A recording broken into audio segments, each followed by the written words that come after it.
자, 인사하겠습니다. 3기 강의 시작하겠습니다. 여러분들 표정들이 보니까 계속 눈치가 보여요. 좀 어려우셨죠? 원래 모의고사는 어렵게 치고 그 다음에 실전은 쉽게 느껴지고 이렇게 해야 정상이기 때문에 난이도를 이제 대폭 좀 상승하게 해서 시험을 쳤고요. 시험 난이도 높이는 방법은 여러 가지가 있겠지만은 여러분이 학습하지 않은 걸 내면 되죠. 그렇죠. 최신 판례. 최신 판례 요번에 특강도 안 했었단 말이죠. 원래는 저희가 GS 2기 때 끝나고 난 다음에 또는 GS 1기 끝나고 난 다음에 특강을 한번 해요. 근데 올해는 그 강의 일정이 그렇게 나오지가 않았어요. 2기 끝나고 뭐 2주, 그 다음에 3기 끝나고 2주 뭐 이렇게밖에 시간이 없다 보니까 그럼 특강 일정이 나와야 되는데 안 나오더라고요. 그래서 최신 판례 특강이 없었기 때문에 요번에는 3기 자료에서 최신 판례들이 나갑니다. 근데 이 최신 판례를 학습하는 방법 중에 가장 좋은 게 뭐냐? 그냥 여러분한테 아무것도 알려주지 않고 풀어라라고 했을 때 그때 여러분들이 못 풀 거 아니에요. 근데 이때 당시에 이제 좌절을 하는 사람도 있지만은 학습 방법 측면에서는 이게 왜 안 풀리지? 하고 이제 고민하는 틈에 이제 여러분들이 그 갈증이 느끼잖아요. 이 갈증이 학습에 굉장한 효과가 있다고 합니다. 근데 모의고사 측면에서는 그러면 뭐 변별력이 없어지는 거 아니냐? 못 쓰면은 뭐 답안지 100지일 거고 그럼 빵점이고 이렇게 될 텐데 그거 우려하지 않으셔도 된다. 다 빵점일 거 아니에요. 그러면은 이 점수에는 별 영향을 끼치지 않는다는 거죠. 그래서 순위에 대해서 너무 뭐 불공정하다 이런 거 생각하지 마시고요. 그냥 지금은 여러분들이 생각하실 거는 학습이다라고 계속 생각을 하셔야 됩니다. 자, 그래서 지금 얘기하던 게 OT 얘기인데 첫 시간이니까 3기의 OT를 잠시 좀 설명을 하고요. 그 다음에 해설 강의를 진행하고 그 다음 유제 풀도록 할 겁니다. 자료는 다 갖고 오셨죠? 이 두꺼운 거 이거 강의 자료. 요게 한 90페이지 됩니다. 요거 하나 하고 그 다음에 유제라고 돼 있는 게 그 문제만 있는 거 있죠. A4 용지로 돼 있고 이쪽 인쇄 돼 있는데 요거는 뒤에 나와 있을 거예요. 지금 안 할 거니까 쉬는 시간에 갖고 오시면 되고 활용 방법은 제가 제 강의는 모의고사로 150점 여러분 오전에 푸셨죠. 그리고 요것도 문제고 그 다음에 유제도 문제입니다. 그래서 문제를 계속 풀어보는 게 GS 3기의 목표입니다. 지금까지 여러분들 뭐 0기, 1기, 2기 하면서 계속적으로 학습하셨잖아요. 그래서 지금 3기에는 뭘 해야 되냐? 풀어보는 연습을 하셔야 됩니다. 근데 풀어보는 것도 3기를 여러분들은 테스트 기간이다라고 생각하시면 절대 안 돼요. 아직까지 실력은 완성되지 않았다. 실력은 언제 완성되는 거냐?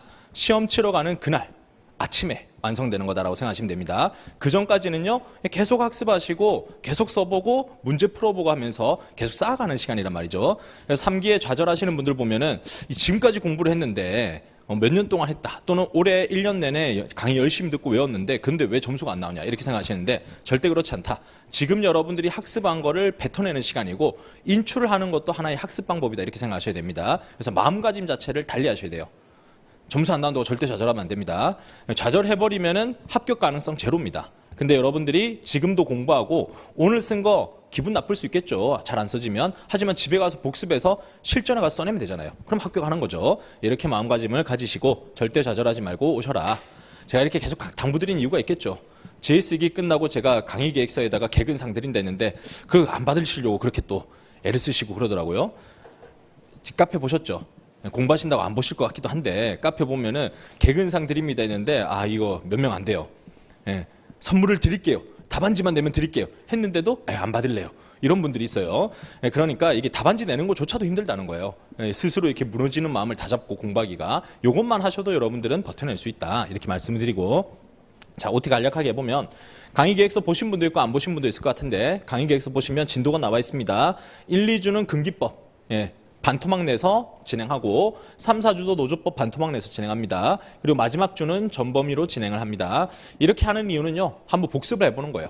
여러분들이 시험을 앞두고 그 0기, 1기 때 페이스대로 공부를 하시잖아요. 그러면은 막판 갔을 때도 여러분 이래도 할까 말까요? 그럼 안 되잖아요. 8월 달 됐을 때 여러분들이 시간이 임박할수록 어떤 때는 2주 만에 끝내야 되고 어떤 때는 1주 만에 끝내야 된단 말이죠. 이런 것들을 미리 한번 해보자는 겁니다. 그렇게 할 때는 당연히 똑같은 속도로 보면 안 되겠죠. 잘 아는 거는 그냥 간단한 키워드 보고 넘어가야 되는 거고 잘 모르는 부분은 여러분들이 다시 한번 생각 정리하면서 읽어봐야 되는 거고 이렇게 강약 조절을 하셔야 되는 겁니다. 그걸 해보려면 이때 한번 연습을 해보라는 거죠. 이렇게 하고 나면 우리가 7월 달에 강의가 끝이 나니까 8월 달에는 온전하게 여러분 복습 시간 가져간 다음에 시험장으로 갈 수가 있겠죠.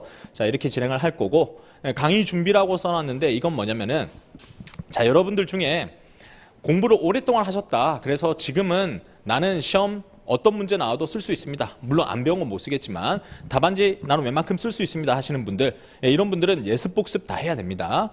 예습은 뭐냐? 한 월화수목금 이렇게 나눠보면 수요일쯤에는 예습 들어가야 된다는 거예요. 아니면 목금 정도는 여러분들이 이번 주, 다음 주에 나갈 거 있죠. 그걸 한번 읽고 와야 된다는 겁니다. 그리고 복습은요, 이 문제들 굉장히 많습니다. 이 문제들을 여러분들이 수동적으로 읽을 게 아니라 지금 유제 풀 때 제가 설명드리고 하지만은 이 강의 특성이 있죠. 체력이 바닥나 있어요. 일요일 강의 특징. 그렇죠. 토요일에 하루 종일 괴롭힘 당했죠. 일요일에 아침까지 또 괴롭힘 당했죠. 이쯤 되면은 점심 먹고 온 다음에는 집에 갈까 이 생각하잖아요. 그런 다음에 또 유죄로 또 괴롭히잖아요. 그러고 나면 여러분들이 아마 눈은 뜨고 있고 앉아 있는데 제대로 듣지를 못해요. 그럼 어떻게 해야 되냐? 복습 때 여러분이 내 걸로 만들어야 돼요. 그래서 복습 시간을 꼭 가져가줘야 됩니다. 그걸 저는 추천드리기를 월화수 또는 월화 정도는 여러분들이 직접 다시 한번 풀어보고 해설지도 좀 꼼꼼하게 읽어보고 이렇게 하는 시간을 가져주시기를 부탁드리는 겁니다. 자, 그리고 또 동차나 아직 답안지 작성이 어려운 수험생이라고 돼 있죠.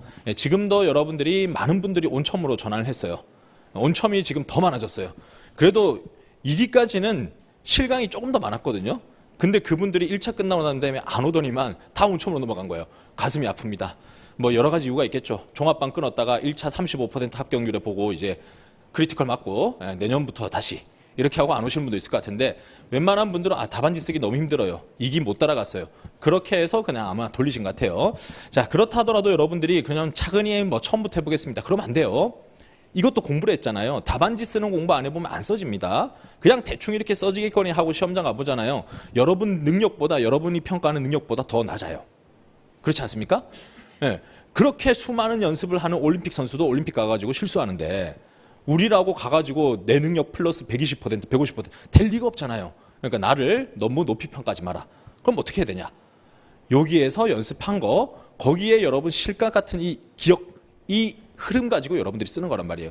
써봐야 된다는 거예요. 제가 써드린 답안지가 아니라 여러분이 스스로 생각한 걸로 여러분들은 그때 가서 그래도 얼기설기라도 써내가지고 합격을 할 수 있단 말이죠. 네, 그래서 동차 또는 아직 답안 작성이 어렵다 하더라도 여러분들이 꼭 하셔야 될 게 뭐냐? 따라와야 된다. 따라와서 예습이 힘드실 겁니다. 복습만 해도 하루 종일 걸릴 거예요. 이런 분들은 충실한 복습. 앞에다가 여기는 그냥 복습인데 여기는 충실해야 되죠. 정말 열심히 복습해야 된다는 거예요. 책도 읽어야 되고 문제도 풀어봐야 되고 그러고 난 다음에 또 한번 여러분들이 그냥 혼자 스스로 목 찾아봐보고 또 읽어보고 다시 해야 된다는 겁니다. 그렇게 해서 5일 내내 전과목 다 복습하고 오셔가지고 그럼 강의 시간에 뭐합니까? 강의 시간에는 부족한 실력이지만 그래도 따라가려고 노력을 하는 거죠. 그래서 제가 강의 계획서에 써놨어요. 좀 더 자세하게. 책을 가져와서 들어라.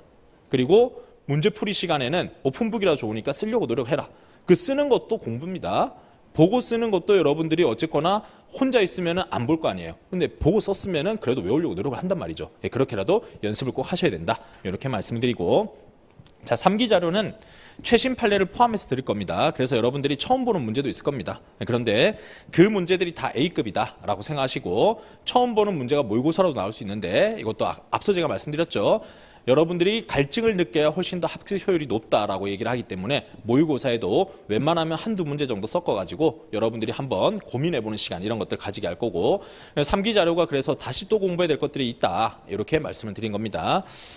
야, 너무 많은데요? 이렇게 생각하실 것 같은데 다음 주는 한 10페이지 정도 적어요. 많이 줄여드렸죠? 3주 차에도 한 10페이지 정도 적을 수 있어요. 하지만 50페이지는 다 넘더라고요. 근데 그것도 좀 덜어낸 거예요. 더 문제들이 많긴 한데 그래도 좀 등급별로 그리고 좀 필요한 연습 위주로 이렇게 해서 좀 재정비를 한 거니까 그래도 문제가 아직도 많구나 이렇게 생각하시면 되겠고 이거는 꼭 문제집이다 생각하셔야 됩니다. 이거 고이 모아두셨다가 나중에 뭐 깨끗하게 또 봐야지 이렇게 생각하지 마시고 이거 그냥 문제풀이에요. 그냥 여러분들 똑같이 한번 풀어보시고 그 다음에 해설 찍고 난 다음에 아는 거는 찢어버리는 겁니다. 그 시험장 갈 때는 이런 거 있잖아요. 이렇게 두꺼운 거 말고 한 몇 페이지짜리 있잖아요. 이렇게 딱 들고 가야 되거든요. 그때 찢어버리는 그 쾌감이 있어요. 그걸 좀 해보셨으면 좋겠어요. 제가 학교 갈 때 스터디하면서 딱 썼는데 제가 아는 목차대로 그대로 나온 거 있잖아요. 그거는 그냥 사정없이 찢었어요. 이건 다 아는 거다 이렇게요. 그리고 모르는 거다 하는 거는 이제 뜯어가지고 따로따로 편철을 했죠. 그렇게 한 다음에 공부하다가 그 모르는 것도 점점점 알아가면 또 찢어버리는 거예요. 그러다 보니까 나중에 진짜 이렇게 남더라고요. 그걸 가져가서 시험장 가가지고 마지막으로 한 번 더 보고 딱 들어가는 거죠. 그러면 이제 모르는 거 없다, 다 풀 수 있다 이렇게 갈 수가 있겠죠. 그걸 꼭 한번 해보셨으면 좋겠습니다. 자, 여기까지 OT고요. 이제 문제를 해설을 진행해 보도록 하겠습니다. 자, 1번 문제는 차별에 대해서 두 가지를 냈습니다. 자, 차별에 대해서는 로스쿨 노동법 해설 5판. 혹시 안 보신 분들도 계실 것 같아서 제가 다 보고 왔어요. 거기 보면 차별에 대해서 세 가지를 얘기합니다. 남녀 고용 평등법에 의한 차별. 그다음 지금 보시는 이 강사 사례. 그리고 지금 보시는 또 두 번째 문제가 여기 고령자에 대한 차별. 이렇게 세 가지가 로스쿨 노동법 해설 5판에서 새롭게 이제 정리해서 편집돼서 나왔습니다. 적어도 이 차별에 대한 세 가지 법리는 알고 가야 된다는 거죠. 물론 기간제 파견 제외하고 얘기한 겁니다. 근데 최근에는 또 파견에 대해서도 차별에 관한 사례들이 계속 나오고 있습니다. 차별에 관한 사례들이 계속 누적되고 있으니까 충분히 출제될 수 있다고 생각하시고 그 차별 관련된 판례들은 다 정리하고 가자 이렇게 말씀을 드립니다. 자, 그중에서 첫 번째 문제는 시간 강사 사례였고 요거는 어렵지 않았을 거라고 생각합니다. 사실관계나 뭐 판례 뭐 써야 될지 그거는 어렵지 않았을 건데 이제 잘 쓰는 게 문제겠죠. 요거는 남들도 잘 쓰니까 나도 실점하지 않게 잘 써줘야 된다 이렇게 말씀드리고 한번 들어가 보면 자, 사실관계는 국립대학교였고 시간 강사들한테 시간당 5만 원을 지급하고 있었는데 자, 경영이 어려워졌다.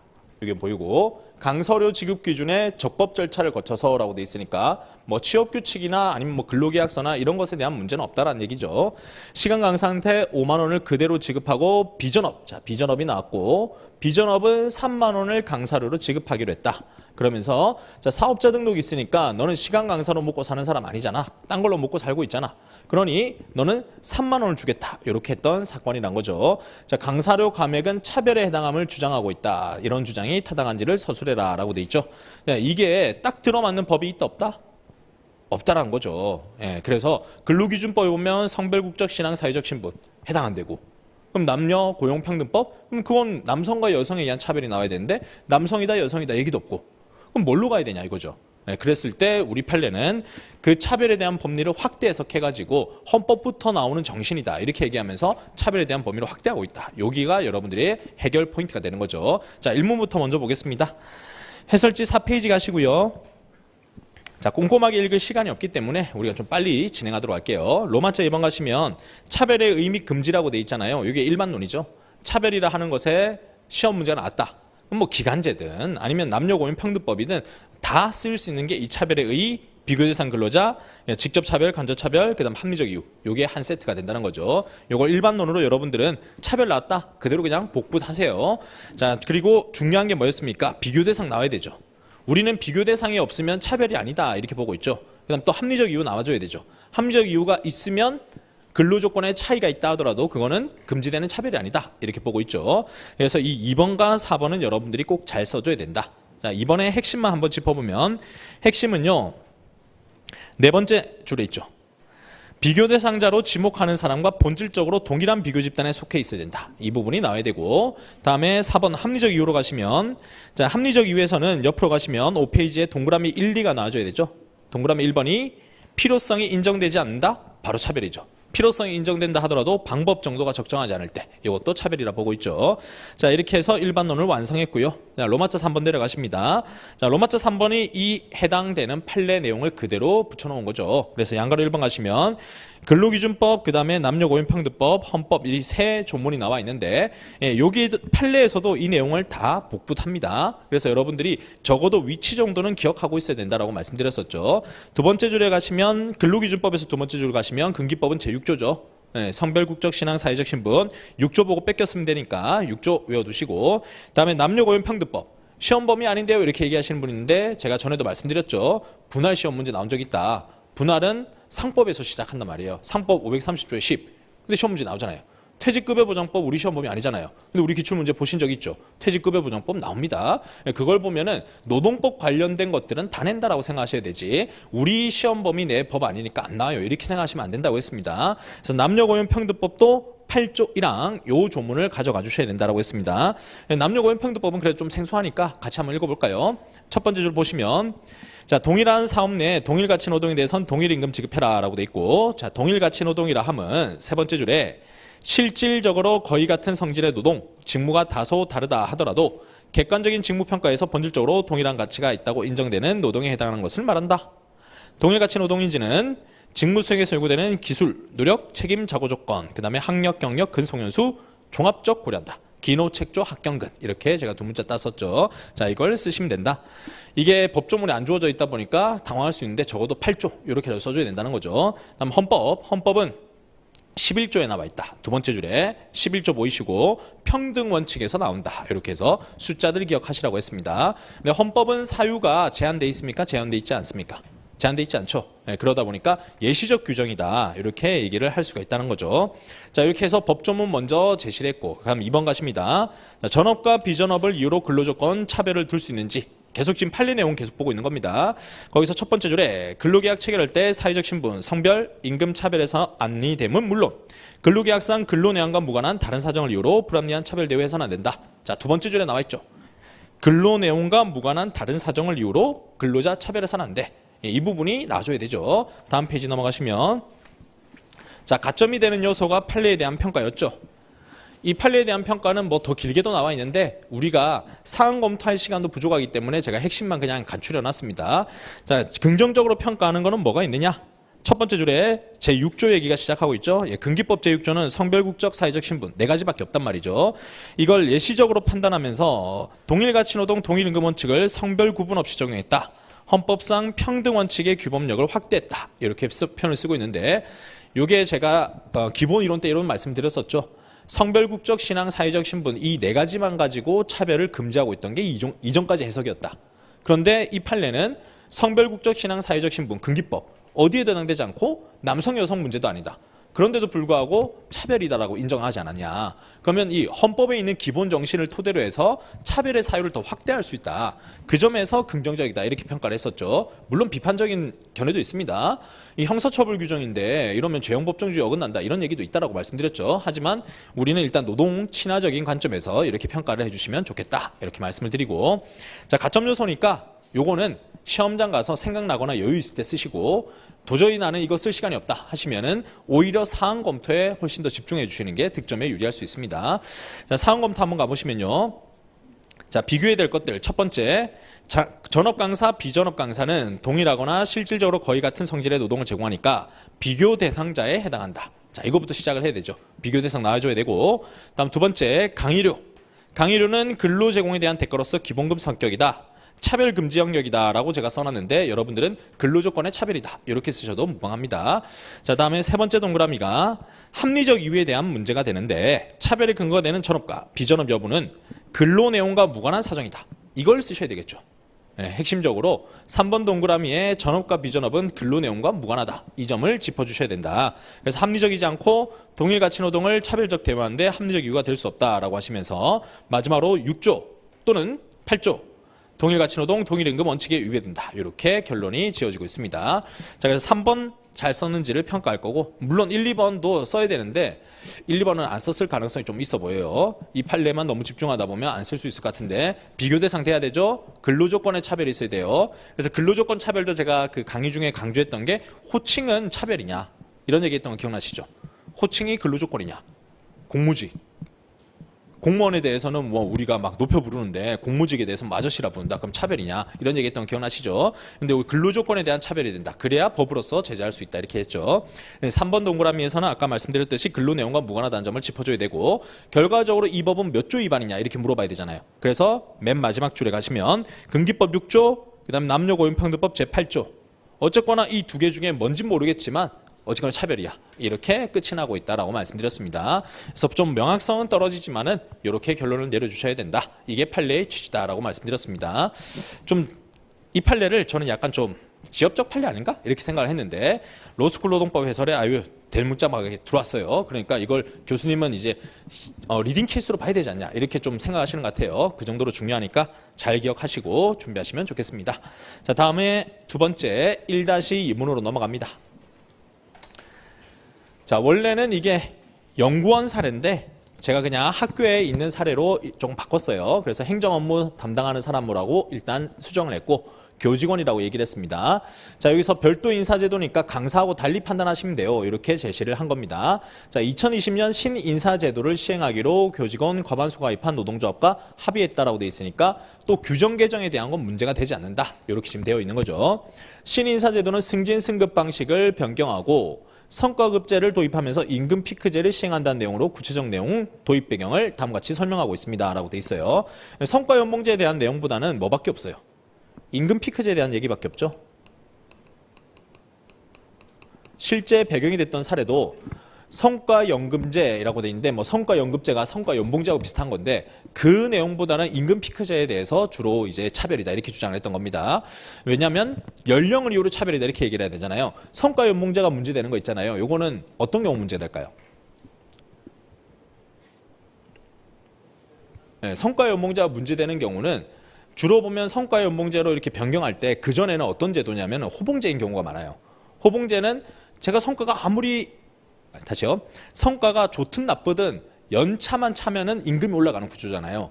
그러다가 갑자기 평가를 한 다음에 일 잘한 사람은 돈 많이 주고 일 못하는 사람은 임금 깎거나 아니면 스톱시키겠어. 이거란 말이죠. 이거는 불이익 변경인가가 먼저 문제가 되는 겁니다. 말 나온 김에 한번 해볼까요? 자, 여러분 졸리시죠? 졸리니까 한번 이것도 최신 판례예요. 이것도 최신 판례인데 취업규칙 문제를 낼까 말까 고민을 하다가 그거는 5주 차에 내야 되겠다 이렇게 하면서 지금 뺐거든요. 여기에 안 나온 게 굉장히 많다는 거예요. 그건 나중에 아껴놨다가 5주 차에 할 거니까 안 나온 거는 제끼란 뜻이구나 이렇게 하시면 안 돼요. 그럼 성과연봉제를 잠시 한번 환기를 시켜볼게요. 자, 호봉제인데 제가 지금 연봉을 3천 받고 있어요. 근데 내년이면 원래 100만 원씩 올라가는 구조였어요. 그러다가 연봉제를 바꾸겠대요. 평가를 해서 일 잘한 사람에 대해서는 원래는 3천에서 매년 100만 원씩 올라가는 구조인데 요거를 바꾸겠다. 3천만 원인데 성과를 따져가지고 S, A, B 세 가지 등급을 나눈 다음에 이렇게 바꾸겠다. 이렇게 해요. 이게 불이익 변경이냐는 거예요.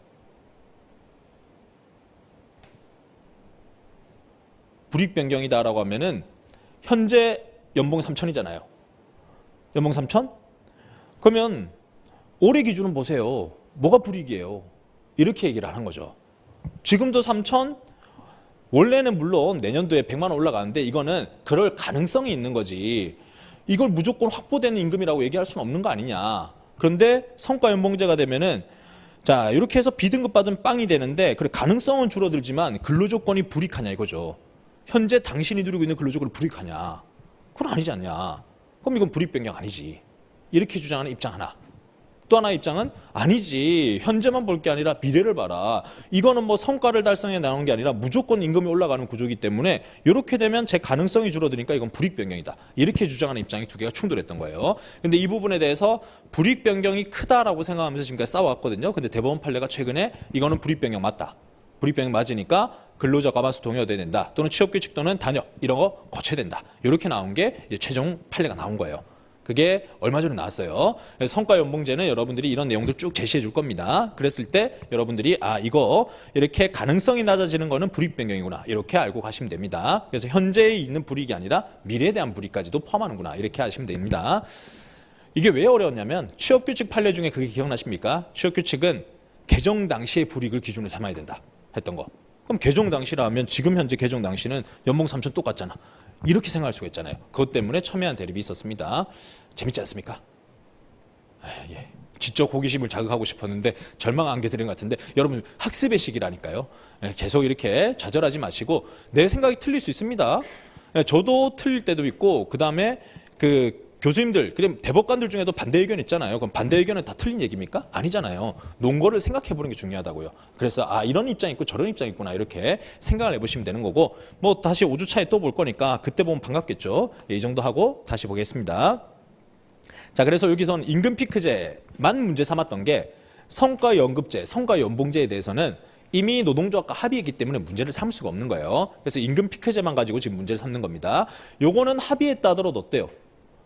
강행 규정 위반이니까 무효다 이렇게 주장할 수가 있잖아요. 네, 그렇기 때문에 이게 지금 차별로 지금 주장하고 있는 겁니다. 그럼 1번 동그라미 가시면 61세 정년을 그대로 유지하고 있는 정년 유지형이다라는 게 보입니다. 그리고 55세 이상 정규직 근로자 대상으로 임금을 조정해서 경영 혁신과 경영 효율을 높이기 위한 목적으로 제도를 시행한다. 일단 여기만 딱 끊어서 보면 의미는 있어 보이죠. 네, 뭐 우리가 일반적 상식으로 나이가 많다? 그러면 연봉은 높은데 성과는 좀 떨어져. 그렇다면 조직의 활성화 유도하기 위해서 할 수 있겠다. 이렇게 얘기는 할 수 있겠습니다. 근데 2번 동그라미 가니까 55세 이상인 직원들이 종전과 비교하면 성과평가 S등급을 받을 때 90만 원의 임금 감소. D일 때는 280만 원이 감소된다라고 되어 있습니다. 월급이 월 90만 원이면 어마어마하게 감소되지 않습니까? 특히나 280이면은 야 이거는 생활 수준이 완전 흔들리는 겁니다. 엄청 감소가 되고 있고 3번 동그라미는 1세에서 55세 미만 정규직 직원들은 55세 직원들에 비해서 실적 달성률이 떨어진다라고 돼 있는데 이거 여러분들 빨리 읽다가 반대로 읽은 분들이 있을 것 같아요. 55세가 낫다는 거예요? 51세가 낫다는 거예요? 네, 51세, 55세 미만 정규직 직원들이 55세에 비해 떨어진다.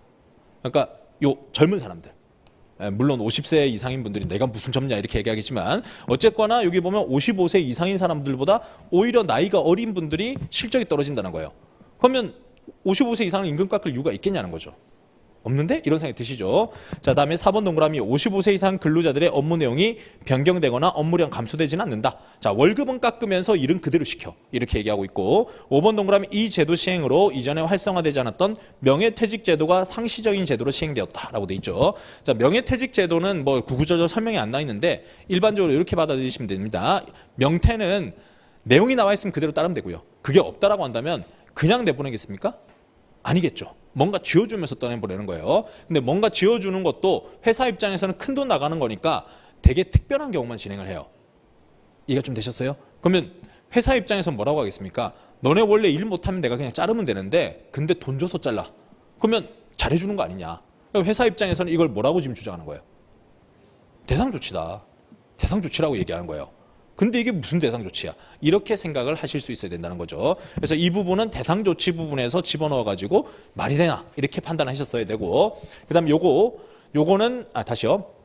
자, 1번은 도입하기 위한 목적인데 1번하고 여러분들이 매칭해서 생각해야 되는 게 4번 동그라미죠. 경영 효율화 목표라고 했는데 4번을 보니까 효율화가 될까? 이런 생각을 하셔가지고 1사는 목적으로 가셔야 되고 2번 동그라미 같은 경우에는 근로조건 불이익 변경으로 가셔야 되고 그 다음에 이 불이익에 대한 대상 조치가 5번에 대한 부분인 거죠. 네, 그렇게 했을 때 5번이 뭐 하나도 불이익 변경에 대한 대상 조치가 안 되네. 그리고 지금 업무 능력도 다시요. 4번이라고 제가 잘못 얘기했네요. 1번과 3번이 목적으로 가야 되고 자, 2번과 4번이 업무량 감소가 전혀 없다는 점, 5번 동그라미에 대상 조치가 이거라는 점 이렇게 해서 연결을 시켜가지고 이 제도에 대한 합리성으로 가셔야 됩니다. 그리고 지금 판단 기준 중에 하나 빠진 게 있어요. 답안지 쓰신 분들은 아시겠죠? 뭐가 하나 빠졌죠? 예, 이 돈을 절약해서 어디다 썼냐? 그런데 그 부분이 다뤄지지 않았던 문제예요. 이 대법원 판례 배경은 물론 그 외에 다른 판례들 보면 이 돈 가지고 청년 채용했다 뭐 이런 것들이 최근 하급심에서 다뤄지고 있어요. 근데 이 회사의 사건의 경우에는 그 돈을 어디서 썼다 이게 나와 있지 않았어요. 그래서 판단이 되지 않았습니다. 그 부분도 일단 판례는 있다라고 생각하셔야 되겠고 없으면 없는 대로 판단하시면 된다. 이렇게 말씀을 드립니다. 자, 이 정도 한번 보셨고 써야 될 건 뭘까?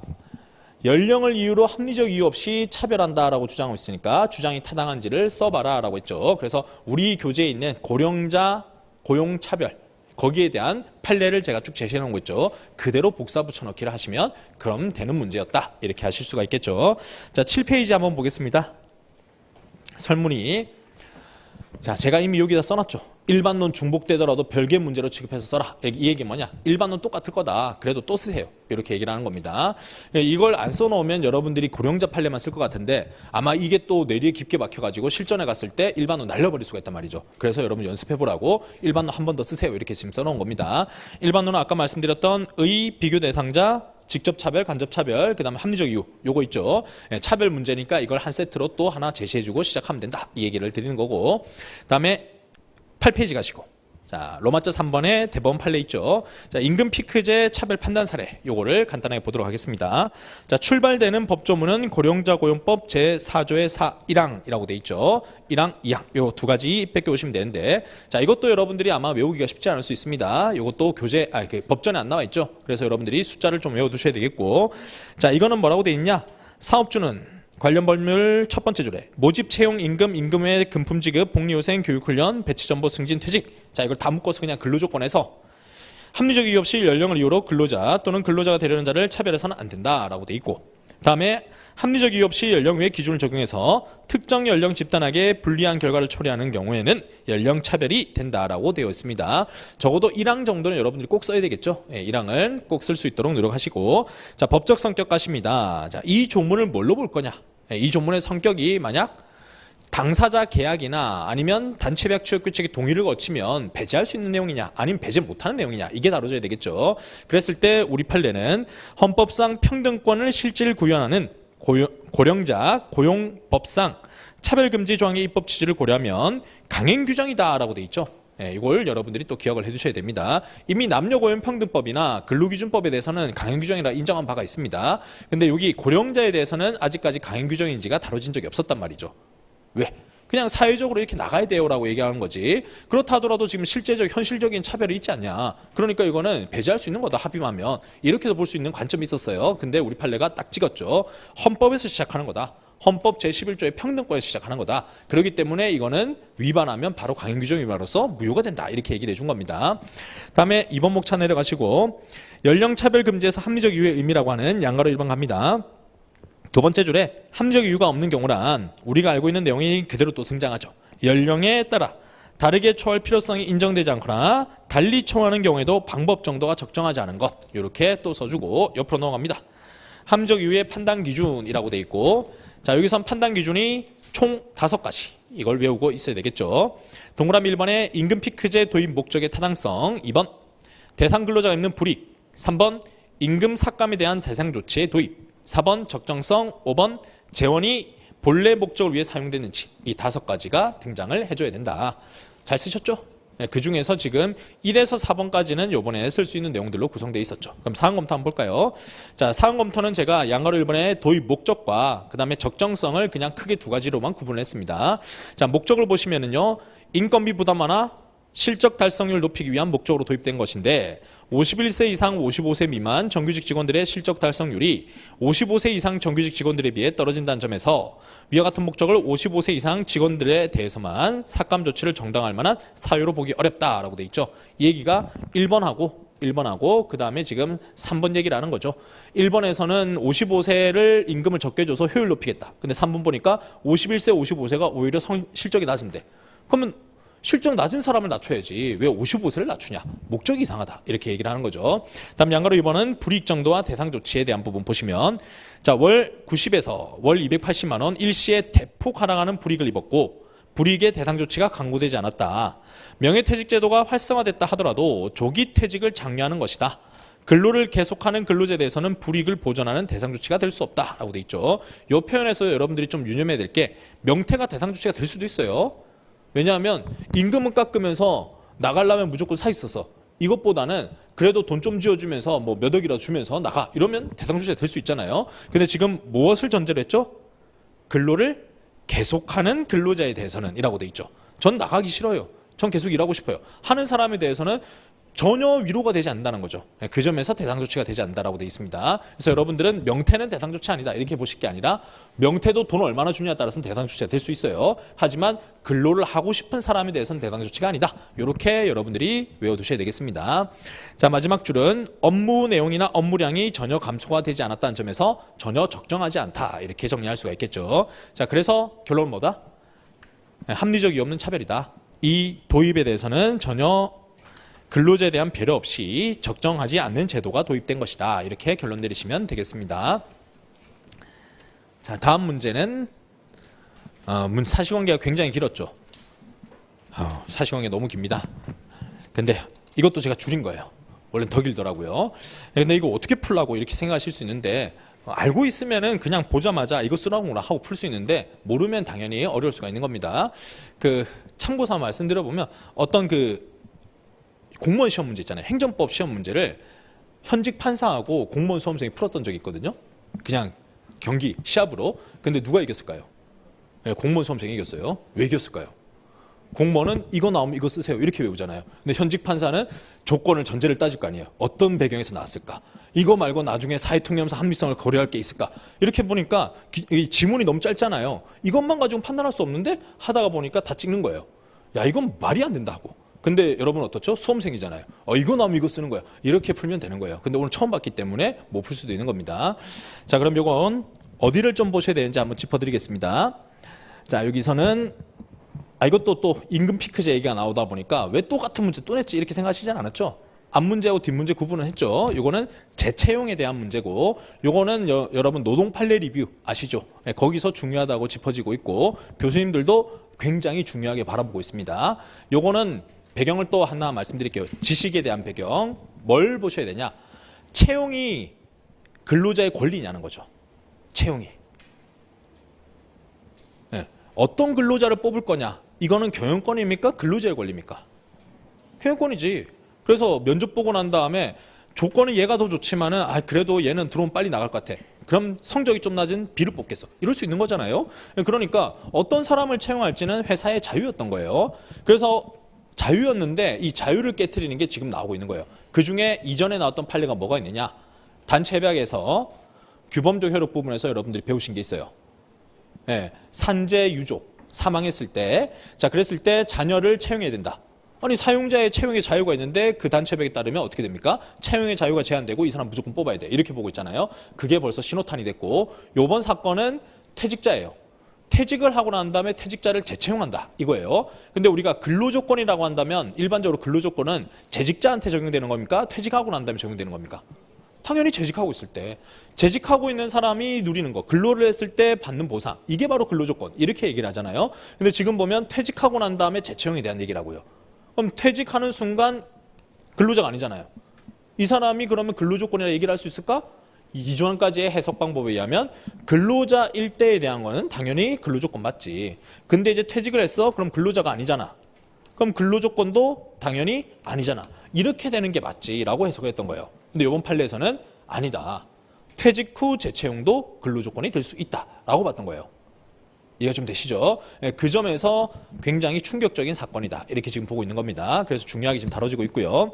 다시 한번 또 가보겠습니다. 자, 56세에 도달한 직원으로 하여금 임금 피크제 적용받으면서 정년퇴직하는 60세까지 근무하는 임금 피크제를 시행을 했습니다. 또 합의했기 때문에 합의에 대한 부분은 문제가 되지 않았죠.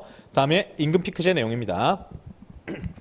1번 총급여 기본 지급률은 80%, 뭐 60%, 이렇게 40%까지 쭉쭉쭉 깎여 나가는 게 보입니다. 예, 재직하고 있는 동안에는 임금을 계속 깎아서 주겠다 이런 취지입니다. 그런데 두 번째는요. 만 56세 및 57세가 도래하는 시점에 특별 퇴직을 할 수 있다라고 돼 있죠. 자, 이게 재직하고 있을 때 조건이고 요거는 퇴직을 할 때에 대한 얘기를 한 거죠. 1, 2 중에 선택하는 거예요. 재직하면 이거 받는 거고 요걸 선택하면 퇴직하고 난 다음에 이렇게 된다는 겁니다. 이 내용은 두 번째 줄 가시면은 임금 피크제 기간 중에 급여 전액을 특별퇴직금으로 지급하겠다. 그럼 나가고 돈 그대로 받으니까 괜찮네요. 그 다음에 의료비 등 복리후생비 2천만 원과 임금 피크제 기간 중에 자녀 학자금이 지원된다. 4개월 동안의 전직 지원 연수, 아웃플레이스먼트 프로그램이 제공된다. 또한 퇴직자가 계약직 별정 직원으로 재채용이 되면 최장 58세까지 갱신하고 월 200만 원 급여를 지급한다라고 되어 있습니다. 자, 여러분들이 이제 집중해야 될 부분은 요거예요. 퇴직을 선택하면은 돈 주는 건 뛰어넘고요. 재채용이 된다라고 돼 있죠. 이게 지금 여러분들이 볼 때는 확정적인 표현입니까? 아니면 사용자의 재량이 있는 유동적인 그런 내용으로 보이십니까? 여기가 중요했던 거예요. 된다면 이라고 돼 있잖아요. 그러면 될 수도 있고 안 될 수도 있다는 것 아닌가? 회사는 되면 이게 얘기는 될 수도 있고 안 될 수도 있다는 얘기니까 이거는 우리 회사가 베푸는 혜택이고 그리고 안 될 수도 있는 거예요. 그럼 재량이죠. 이렇게 얘기를 하는 거예요. 근데 근로자들은 뭐라고 했냐? 아니다. 이렇게 되면이라고 했지만 그 이후에 설명의 자료 이런 것들 보면은 재채용 언제부터 된다. 이렇게 날짜를 못 박지 않았냐. 이거면 이거 선택하는 순간 무조건 재채용 되는 거다. 이렇게 생각할 수밖에 없지 않냐. 이렇게 이제 싸움을 하는 겁니다. 뒤에 더 이어서 보시면 임금 피크제 실시 안내라고 하는 제목이 지금 나와 있죠. 여기에 56세 도래하는 직원을 대상으로 둘 중에 하나를 선택할 것을 안냈고 그 다음에 특별퇴직자에 대해서 별정 직원 재채용 실시 관련해서 고용계약 체결, 재채용 제외 대상, 연봉 성과급, 복리후생에 대한 세부 내용이 포함되어 있고 예정일이 이때다라고 안내가 되었다라고 되어 있습니다. 그리고 또 설명회를 또 개최했고 여기에 자료에도 보니까 또 재채용 시 연봉 성과급 복리후생 그 다음에 근무조건 설명과 함께 시작일은 요때다라고 되어 있습니다. 자, 똑같죠? 똑같죠. 그래서 규정에 대한 부분, 아까 합의에 대한 내용이 아까 1, 2로 나와 있었고 합의서 내용은 명확치는 않아 보였는데 그 뒤에 있었던 설명들을 쭉 보고 있으면은 재채용이 무조건 되는 것처럼 돼 있다는 거예요. 그래서 이때는 여러분들이 해석하기를 재채용의 의무가 지금 적힌 것으로 해석을 하시는 겁니다. 물론 시험 문제는 이걸 되게 축약할 수도 있겠죠. 재채용을 한다라고 돼 있다. 이렇게 돼 있으면 심플하겠죠. 근데 시험 문제가 길게 나올 수도 있고 짧게 나올 수도 있기 때문에 알고는 계셔야 됩니다. 다음 단락 가시면은 56세가 이제 진짜 도래했어요. 갑한테. 그러니까 특별퇴직 후 재채용 신청에 기회를 부여한다라고 됐죠. 여기서 이제 충돌이 발생한 거예요. 기회 부여한다. 기회 부여는 누가 봐도 어때 보입니까? 네. 해줄 수도 있고 안 해줄 수도 있어. 하지만 너에게 우선권을 부여해줄게. 아니면 너에게 신청의 기회를 줄게. 하지만 우리가 꼭 해주는 건 아니야. 이렇게 볼 수가 있는 그런 문을 썼다는 거예요. 이거는 이제 또 가능성이라는 용어를 쓰고 이 가능성은 아까 말씀드렸던 유동 또는 재량, 사용자가 선택적으로 할 수 있는 것처럼 느낌을 주는 내용을 제시를 한 겁니다. 자, 이렇게 해서 특별퇴직을 선택했고 퇴직을 했습니다. 특별퇴직했으니까 이제 재채용 해주세요라고 하니까 근데 재채용을 하지 않았고요. 그러면서 근로자가 재채용할 의무가 있다라고 주장하자 A 회사가 취업규칙이 아니다. 근로관계 종료된 후 신규 채용이니까 근로조건도 아니다. 요게 하나의 주장. 두 번째, 재채용 신청 기회만 부여한 것으로 해석해야 되고 세 번째, 재채용 의무가 있다 하더라도 신청 기회를 부여하는 개별적 합의가 있었다고 주장한다. 2번은 무슨 말인지 아시겠죠? 2번은 지금 앞에 보셨던 요 합의서 있죠? 요거 합의서. 여기에 대면 요거하고 그 다음 여기에 안내문 받고 여기서 안내문 받고 선택해서 퇴직했다라고 돼 있잖아요. 자, 여기에 대한 부분이 선택을 했다라고 해서 퇴직을 했고 요 내용과 앞에 있는 설명 두 개가 다 합쳐보면은 언제나 우리는 가능성을 얘기했던 거다. 이렇게 얘기하는 거 회사는. 근데 근로자는 아니라고 그랬죠. 그래서 요거는 규정에 대한 해석 문제라는 겁니다. 이거는. 이해가 되셨죠? 요 대면이라는 부분에 대한 해석 문제가 지금 질문 2번. 요걸 의무라고 봐야 됩니까? 아니면 기회를 부여하는 것으로 봐야 됩니까? 요거에 대한 거. 그럼 3번은 뭐냐? 3번은 그래 규정이 의무라고 치자. 그렇다 하더라도 지금 나갈 때 안내문을 받고 선택을 해서 퇴직을 했다라고 돼 있잖아요. 그 얘기는 뭡니까? 합의서 썼다는 얘기예요. 이 1번과 2번 두 개 중에 선택하세요라고 했을 때 근로자가 2번요. 특별퇴직이요. 선택했잖아요. 이게 기회부여한다라고 돼 있잖아요. 기회부여하는 걸 선택했다. 그럼 뭐가 되냐? 규정은 의무라 돼 있지만은 의무가 아니라 본인이 스스로 기회를 부여한다. 의무가 아니라 선택에 대한 것을 동의했다. 이렇게 되는 거 아니냐. 그러면 3번에 의해서 동의서가 이제 발동되는 거 아니냐. 이렇게 지금 주장을 했던 겁니다. 이해가 좀 되십니까? 사실관계 분석이 어렵죠. 예, 이것만 잘하면 그냥 끝나는 거예요. 근데 이거가 너무 얽혀 있어가지고 그래서 이게 문제가 되는 게 문헌 해석이 중요했던 그런 문제였고 요거는 그냥 판례 보면 되게 심플합니다. 근로자한테 불리하게 해석하면 안 돼. 근로자한테 유리하게 해석해야 돼. 이걸로 그냥 판례가 가버려요. 자, 그래서 요거는 물음이 전체가 다 판례의 덩어리를 제가 지금 쪼개놓은 거예요. 그래서 이게 그냥 유효한가 이렇게 물어봤으면 굉장히 어려웠을 텐데 1, 2, 3번에 대해서 생각하면서 접근하시면 되는 거였고 요 판례는 제가 그 포켓북에 제시를 해놨고 우리 우리 연기 때 다뤘던 그 뭐죠? 기본서. 예, 기본서에는 없어요. 예, 뒤늦게 나온 판례이기 때문에 그래서 요거는 여러분들이 기본서만 보셨던 분들은 요거 끼워 넣으셔야 됩니다. 추가로 해서 공부를 하셔야 된다. 그러면 이제 해설지 볼게요. 11페이지 로마자 2번 보시면 퇴직자 재청에 관한 내용이 취업규칙에 해당하냐. 자, 일단 취업규칙인지부터 봐야 되는데 어떻게 생각해야 된다고요? 재직자 아니라 퇴직자잖아요. 퇴직자에 대해서 어떻게 해주겠다는 내용이니까 그건 취업규칙이 아니지. 왜 근로조건이 아니니까 근로조건 아닌 거를 무슨 취업규칙이라 부르냐. 근로자에게 적용되는 근로조건에 관한 것을 적었을 때 우리가 비로소 취업규칙이라 부르지. 해서 여러분들은 취업규칙과 근로조건이 하나의 세트라고 보시면 되는 겁니다. 그래서 근로조건에 해당하면 전체 근로자에 대해서 통일한 획일화돼가지고 근로조건을 정한 거니까 뭐가 될 수 있다? 바로 취업규칙까지 가는 거다. 이렇게 이해를 하시는 겁니다. 그래서 지금 1번에 판례 보이시고 양가로 1, 양가로 2 보이시죠? 이거 다 판례 문구입니다. 판례 문구인데 제가 목차를 그냥 쪼개놓은 거예요. 그래서 취업규칙이 여러분들이 외웠던 문장과 좀 다를 수 있는데 판례가 이렇게 썼다라고 생각하시고 여러분 문장으로 대체하셔도 무방하다. 자, 읽어볼게요. 사용자가 당해 사업의 근로자 전체에 통일적으로 적용될 근로자의 복무규율, 근로조건에 관해 준칙을 규정한 것이다. 명칭은 불문한다. 우리가 알고 있는 내용하고 유사하죠. 다음 양가로 2번 근로조건은요. 사용자 근로자 사이의 근로관계에서 임금 근로시간 후생 해고 기타 근로자 대우에 관해서 정한 조건을 말한다. 자, 여기서 우리가 일반적으로 생각할 때는 이때 말하는 근로관계는 당연히 재직 중 이걸 얘기하는 거 아닌가? 이렇게 생각했던 거죠. 자, 여기서 양가로 3번 종료 후 근로관계 종료 후 권리 의무가 취업규칙에 해당하는지에 대해서 우리 판례는 취업규칙에 정한 복무규율 근로조건은 근로관계 존속을 전제로 하는 건데 이게 일반적인 건데 사용자 근로자 사이의 근로관계 종료 후 권리 의무에 관한 사항이라 하더라도 사용자 근로자 사이의 존속하는 근로관계와 직접 관련되는 것으로 근로자 대우에 관해서 정한 것이라면 취업규칙에 정한 근로조건에 해당한다. 이렇게 돼 있죠. 자, 줄 거 볼게요. 두 번째 줄에 근로관계 종료 후 권리 의무 여기 줄 것이고 다음 두 번째 줄에 끝에 세 번째 줄 내려오세요. 근로관계 직접 관련되는 것 여기 줄 거세요. 자, 판례는 이렇게도 설명합니다. 두 개 중에 선택하는 거였잖아요. 그렇잖아요. 그냥 퇴직 후에 뭐 해줄게 이게 아니었다는 거예요. 재직을 할 수도 있고 아니면은 퇴직을 할 수도 있고. 그러니까 재직할지 재직이 이거였어요. 임금 깎는 거. 요걸 선택할 수도 있고 요걸 또 선택할 수 있었잖아요.